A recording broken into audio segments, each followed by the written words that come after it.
Hi అండి, good evening. అందరూ ఎలా ఉన్నారు? నేనైతే చాలా బాగున్నాను. ఐ హోప్ మీరు కూడా బాగున్నారు, సేఫ్గా ఉన్నారు అనుకుంటున్నాను. మీ అందరితో ఒక చిన్న విషయం మాట్లాడాలి. మీ అందరి సలహా మేరకు నేను ఒక డెసిషన్ అయితే తీసుకోవాలనుకుంటున్నాను. ప్లీజ్ ఈ వీడియో అసలు స్కిప్ చేయొద్దండి. మీ ఒపీనియన్ ఏంటో నాతో షేర్ చేసుకోండి.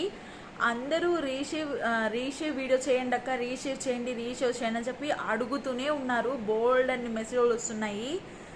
సో నాకైతే అస్సలు అర్థం కావడం లేదండి. చెయ్యాలో లేదో నాకైతే అస్సలు అర్థం కాలేదు. ఎందుకు అంటారా, అంటే మ్యారేజ్ అయిపోయిన తర్వాత నా ఒక్క డెసిషనే ఉండదు కదండి. అలా హస్బెండ్ ఉంటుంది, ఫ్యామిలీది ఉంటుంది, అందరి డెసిషన్ ఉంటుంది కదా. మన ఇష్టం వచ్చినప్పుడు చేసేయలేం కదా. నేనైతే మీరు అంటున్నారు అక్క, మీరేమో మాకు మాట ఇచ్చినారు కదా చేస్తానని, మరి ఏంటక్క చేయడం లేదు అని అయితే మీరు అడిగారు. నేనేమనుకున్నానంటే 5th వరకు వెయిట్ చేద్దాం, పాప బర్త్డే ఉంది కదా, దాని తర్వాత ప్లాన్ చేద్దామని నేను అనుకున్నాను. బట్ ఇంట్లో మా హస్బెండ్ ఎందుకు ఇస్తావు, అట్లా చేయించకూడదు కదా అని చెప్తా ఉన్నాడు. నేనైతే ఆలోచిస్తున్నాను, మీరేమంటారు? నేను చేయించమంటారా లేదంటారా? అసలు చేయిస్తే ఏం బెనిఫిట్స్ ఉన్నాయి, అసలు ఎందుకు చేయించాలి? ప్లీజ్ నాకు కొంచెం రీజన్స్ చెప్పండి అండ్ నాకు కొంచెం సలహా ఇవ్వండి.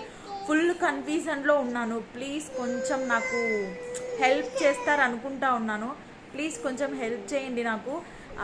అసలు ఎందుకు చేయించాలి, లేదా ఇలా ఓకేనా లేదా పక్క చేయించాల్సిందేనా?